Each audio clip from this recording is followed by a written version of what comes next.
Hello everyone, my name's Danielle and this is Excalibur Books, and today we're going to be talking about my recent reads. Now, I don't read very fast, I read quite slowly, so I'm not going to do like monthly wrap-ups, I'm going to do recent reads, so it's going to be like 2 months worth of books that I've read. So this is going to be March and April, and then I'll do May and June and July and so on, because then I have like quite a list and it's not going to be just a 5-minute video, because I only read like maybe 5 books a month, give or take. So we've got a mixture of books that I have and books that I've either like unhauled or got back to the library, or there were audiobooks. A lot of these I did talk about in vlogs, so if I did, I'm not going to go into them too much. The first one is Temple of the Wind by Terry Goodkind.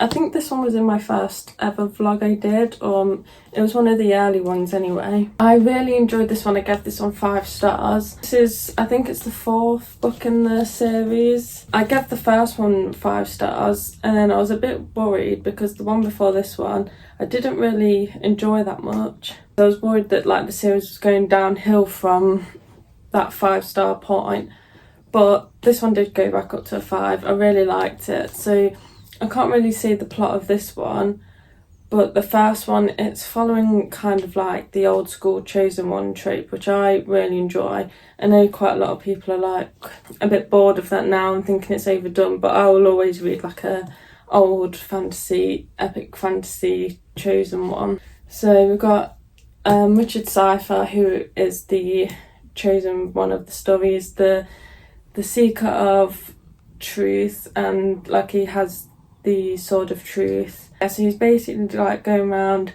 helping people, solving their problems, saving the world, all that stuff. And there is like a romance plot in this as well, which I don't usually like, but in this one I find it's not like in your face. They actually spend most of the book, or most of some of the books, apart, and then they've only really just come together in this one. I do like a long, slow, drawn out story, and this has got like 10 books in the series, I think, so I'm really enjoying making my way through it this. Next we have The Hollow Places by T. Kingfisher, which I gave a 3.5 stars. I thought this one was okay. I liked some parts of the story, but I didn't like others. I do tend to rate T. Kingfisher quite highly, and yeah, I really like the part since set in the museum with all like the taxidermy animals and stuff, because we're following our main character who's divorced her husband and has gone back to live with her uncle in his museum, but then she finds a portal behind the wall that leads to like this other world with loads of different portals in and like bunkers and stuff, and it's got, you know, like dangerous monsters and everything, which I don't like portal fantasies, and that's why this one's only a 3.5. But I really like T. Kingfisher's writing and storytelling, so that did save it for me. I also really like the friendship between our main character and the man next door, because they sort of go through the portals together. Thankfully we're not in like the portal world for the whole of the book. Next is Ghost Wall by Sarah Moss. I got this one out from the library, and it's just like a little short novella, which I gave 4 stars. I really enjoyed it. I did think, going into this, I did think it was going to be a ghost story, which that's not what it is at all. It's about this group of people that are going on like, they're basically going like camping on a Roman like archaeological dig site, and they're like pretending to be like Romans and living like Romans, so they have to go like forage their own food and stuff like that, which I really enjoy because I really enjoy history and historical fiction. But if you go into this thinking it's a ghost story, you're going to be disappointed, I think. This is mostly a story about this girl and the relationships with her mum and dad, because her mum and dad have come on the trip, and it explores like because she's not really close to her dad, and it's exploring like why that is and stuff, and like the people in the camp are sort of noticing that and like trying to help her a bit. I've seen a lot of books by Sarah Moss that I'm interested in, and I'm definitely gonna get them out for the library as well. Next is Butcher and Blackbird by Bryn Weaver. I did give this one 2.5 stars. I mostly got this one for the horror elements, but it was more like in the romance than I wanted it to be. I don't think it's like an objectively bad book. A lot of people enjoy this book, it just wasn't for me and what I wanted from the story. But yeah, I don't really have much to say about this one because all I can say is it just wasn't for me. I just wasn't the target audience, and that's all. If you're the target audience for this that likes like dark romances and stuff, then I think you'll really enjoy it. But I won't be carrying on with this series, and I've already sold this book on Vinted. The next one is Starling House by Alex E. Harrow. I've not even written down my rating for this, but I think it was something like a 2.5 as well. I listened to this on audiobook and I was just bored by the story. I didn't really care about, I can't remember the main character's name, but I didn't care about our main character and the guy that has Starling's house. I didn't really care about their relationship. It felt a bit forced maybe. I did start getting a bit more interested towards the end, like when all the action was happening, but like not enough.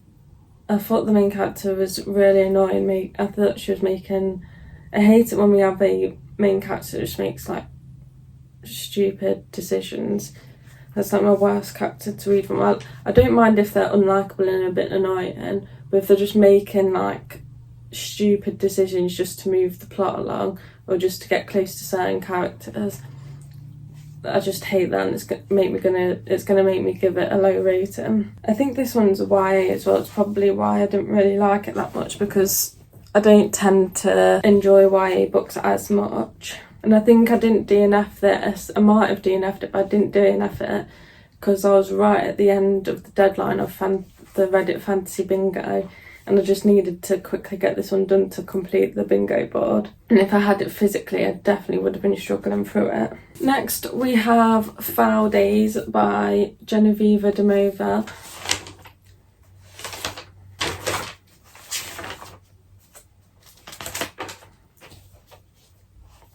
I gave this one 4 stars. I really enjoyed this one. I really enjoyed the setting of it.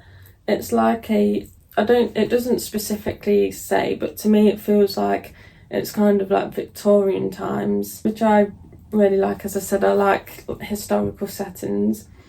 And then at the beginning they're like in this pub and they talk about monster hunters and stuff, so it gave me like The Witcher vibes in the first bit, which is one of my favourite series, one of my favourite franchises. I did start losing a bit of interest like towards the middle. This has like a romantic interest in it as well, which again I could have done without, but I struggle to find books nowadays that has like 0 romance in it. It didn't lower my enjoyment of it really. I think it's set up the next book quite well. I know you said what this was about. This one's about our main character's a witch, and in this book the witches like feed their magic off their shadows, like the magic comes from their shadows, and then she bets her shadow and loses the bet, so she has to give away her shadow. When a witch loses her shadow, then they get this illness which will eventually kill them, so she's got to try and get her shadow back throughout this book with the help of a detective who is the love interest. Like I said, I think they set up the plot for the next book quite well. It's only a duology, so I can complete this series quite quickly, and I should be reading the sequel soon. Next, I read My Darling Girl on audiobook. This is by Jennifer McKinnon, and I really enjoy this one. This one's like a possession story, which I've only read a couple of. I think I've read Head Full of Ghosts by Paul Tremblay. Yeah, I think that's it. But I do want to read more possession stories. And I actually didn't know it was a possession story going in. I just thought it was like a thriller. But this one is about our main character's mum's got quite ill, and they had a really bad relationship growing up, but her mum's asked if she can come stay at her house like while she's dying, so she wants to be around her family and stuff. And our main character doesn't really know what to do because she feels bad that her mum's dying and she wants to like talk to her and stuff, but then like her mum treated her really bad when she was a kid, so we're getting like flashbacks to her childhood and why she has these feelings and why the relationship is so strained. But yeah, the paranormal aspect was a surprise to me, which was a bonus. But if you're going into this book, I wouldn't read anything up on it. I wouldn't read the synopsis, just go in it and be pleasantly surprised. Next is Mary by Nat Cassidy. Now, I did talk about this one in a vlog, but I gave this one 3.5 stars.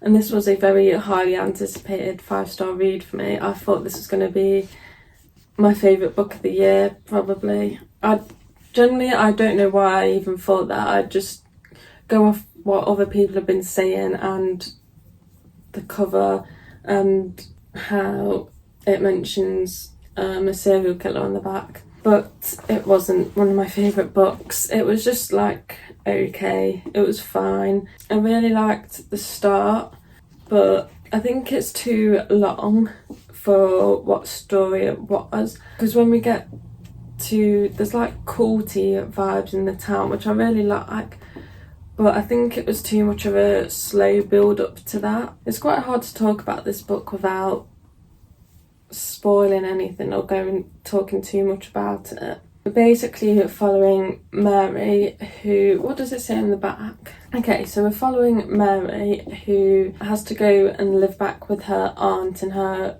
old town that she used to live in as a child, and there's some weird occulty stuff going on over there, and she's also having like these visions. Visions.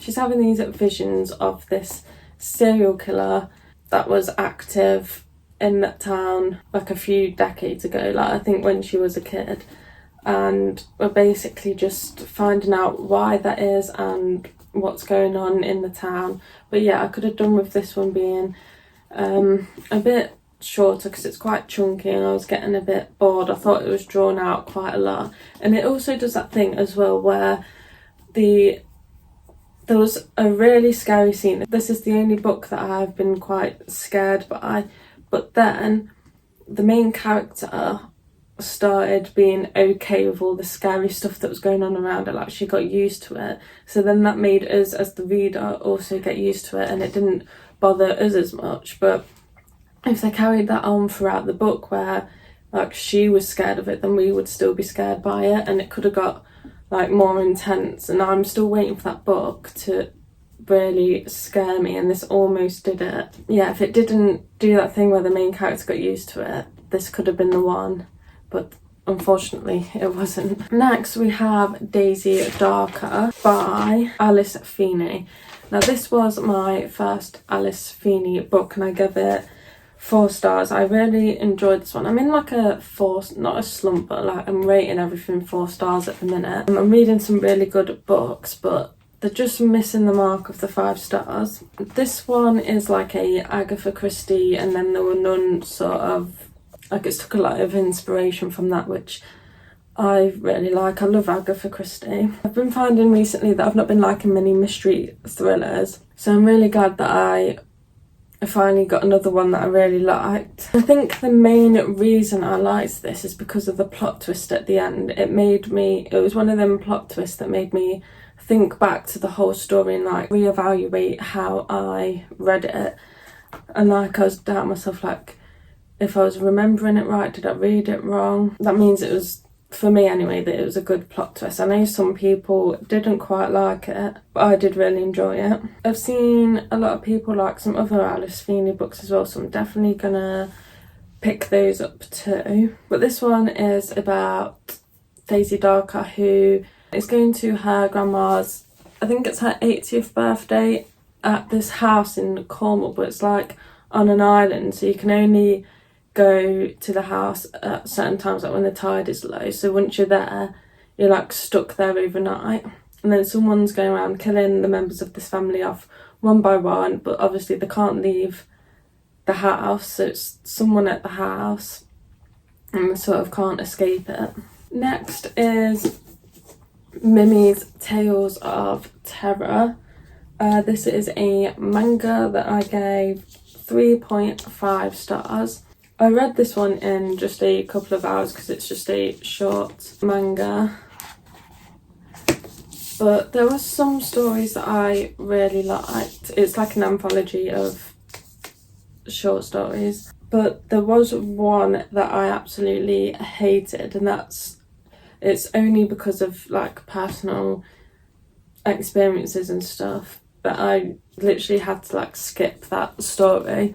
So it's not anything against the manga or anything, but it did bring the rating down quite a bit. But I also did find, because I like reading Junji Ito's mangas, and Junji Ito didn't write this one, he just did the artwork, and I found that the stories didn't go as like weird or as intense as Junji Ito's, so I was a bit underwhelmed by the stories that I did like. Yeah, so the second story in this, I had to sort of skip that one. So yeah, I probably will sell this one on Vinted at some point. The last one is Head Like a Hole by Andrew Van Wey. I read this one quite a while ago, so my memory might be a bit bad on this one, but I did read this one for a vlog, so if you want to hear my like real-time thoughts, you can watch that. I give this one a 2.5 stars. This one's about like a girl that got someone found this girl's body in the sea, and she's like sentient and she can like talk to people and get them to do what she wants to do and stuff. And then we're following like a group of college age friends who was friends with this girl, and it's kind of obvious that they have something to do with like how she died and how she ended up in the ocean. So we're sort of following these two storylines and seeing how they come together. I really liked the horror imagery of like the, not sea creatures, but it's like all like water related horror, if that makes sense. I thought the like explanation for how she's like that just didn't make sense. It's been a while now, so I can't remember. I do remember that they just didn't add up, they didn't line up. I didn't really get what was happening at the end, because we're following like this journalist that's interviewing one of the people in present time, and like at the end when he finished interviewing it all just got a bit weird.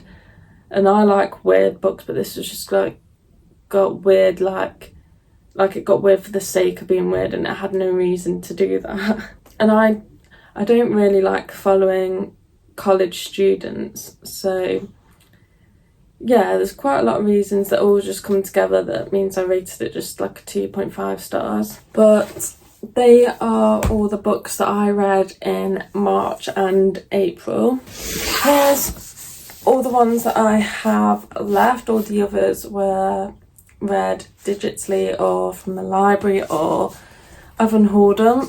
But let me know what books of these you have read, and if you have liked any of these or disliked any of these, and I'll catch you on my next video. Thank you for watching. Bye.